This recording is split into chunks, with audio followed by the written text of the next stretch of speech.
না না কালো না, তুমি জানোই না, সরো ভাই। আমি আর থাকবো না। দেন ফাগুনিকে বেলায় ভাসিয়ে দেন। যদি কোনো উজাবাজা থাকে তাহলে ফাগুনিকে সারিয়ে দেবে। দশটা নয়, পাঁচটা নয়, একটা মাত্র কন্যা আমার, একমাত্র দুধটাকে আমি কেমন করে আমি সাগরে ভাসিয়ে দেব। আমার কন্যাকে আমি সাগরে ভাসিয়ে দিতে হাততালি দে, হাততালি। ধন্যবাদ করে তুমি আমাকে খুশি করেছো না খোদা। আজ কোন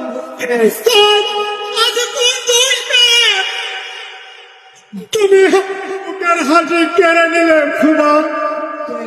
প্রাণের চেয়ে বেশি ভালোবাসতাম যেই মেয়েকে, আজ তাকে হচ্ছে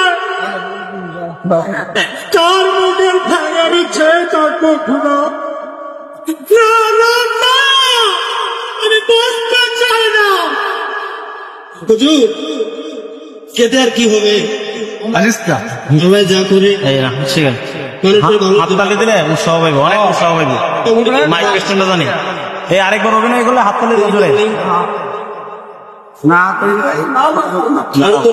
হাততালি দিলে বড় উৎসাহ পাই। না না কালো না, তুমি জানোই না, সরো ভাই। আমি আর থাকবো না। আল্লাহ পাকের উপরে ভরসা করে ওই যে আমি ওকে শুয়ে দিব।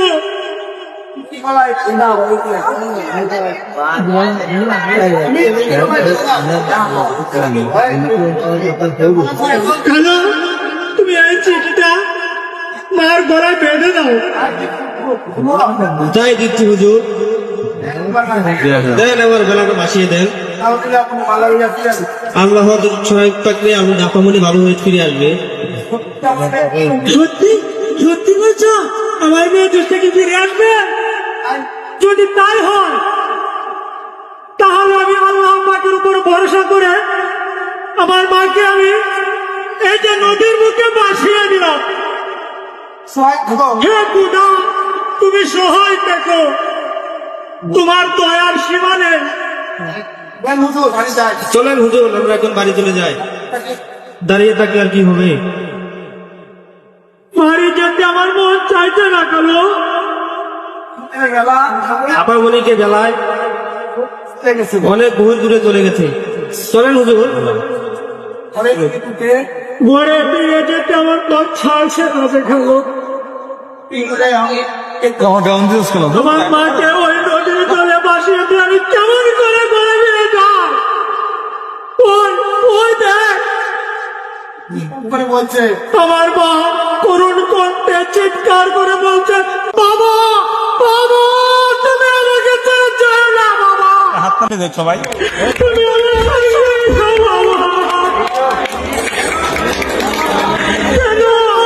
কেন তুমি আমাকে ওই নদীর মুখে ভাসিয়ে দিলে? ওই পাশার হৃদয় নিয়ে তুমি কিভাবে ঘরে ফিরে যাচ্ছ?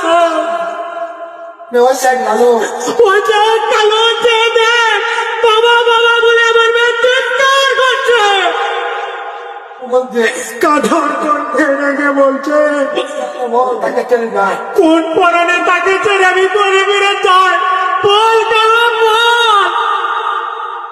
আল্লাহর রহমত তোলে আপামনি